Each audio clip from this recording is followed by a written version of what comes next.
Congress party ఒక జాతీయ party, Congress party scrutiny ఉన్న పార్టీ. ఇది కాంగ్రెస్ పార్టీ ఇలాంటివి చేస్తుంది అని నేను అనుకోను.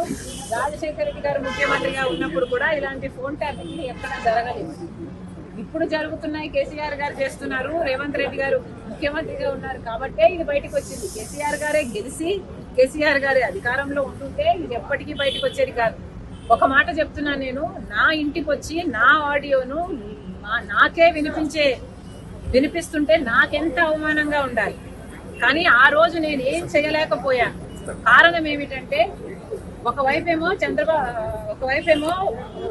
కేసీఆర్ గారు తెలంగాణలో ముఖ్యమంత్రిగా ఉన్నారు, ఇంకోవైపేమో జగన్మోహన్ రెడ్డి గారు ఆంధ్రాలో ముఖ్యమంత్రిగా ఉన్నారు. నేను పోరాటాలు చేస్తూ ఎవరితో చేయాలి? ఈ ముఖ్యమంత్రితో చేయాలి, ఆ ముఖ్యమంత్రితో చేయాలి. అప్పటికే నన్ను తొక్కే ప్రయత్నాలు చాలా గట్టిగా చేస్తున్నారు. నేను ఎదగకూడదు అన్న ప్రయత్నాలు, నా పాదయాత్ర అయితేనేమి, నా పొలిటికల్ జర్నీ అయితేనేమి, నా ఉన్న ఇబ్బందులు అయితేనేమి, దేవర్ టూ మెనీ. అన్ని పోరాటాలు చేయలేను కదా. కాబట్టి నేను ఈ ఫోన్ ట్యాపింగ్ విషయాన్ని పక్కన పెట్టదలుచుకున్నాను. ఎందుకంటే నేను ఒకవేళ పోరాటం చేసినా కూడా, ఫోన్ ట్యాపింగ్ జరిగింది అని నేను బయట చెప్పినా కూడా, అటువైపు తెలంగాణలో ఇన్వెస్టిగేషన్ జరగదు, ఇటువైపు ఆంధ్రాలో ఇన్వెస్టిగేషన్ జరగదు. ఎందుకంటే పోలీస్ డిపార్ట్మెంట్ అంతా వాళ్ళ చేతుల్లో ఉంటుంది కాబట్టి.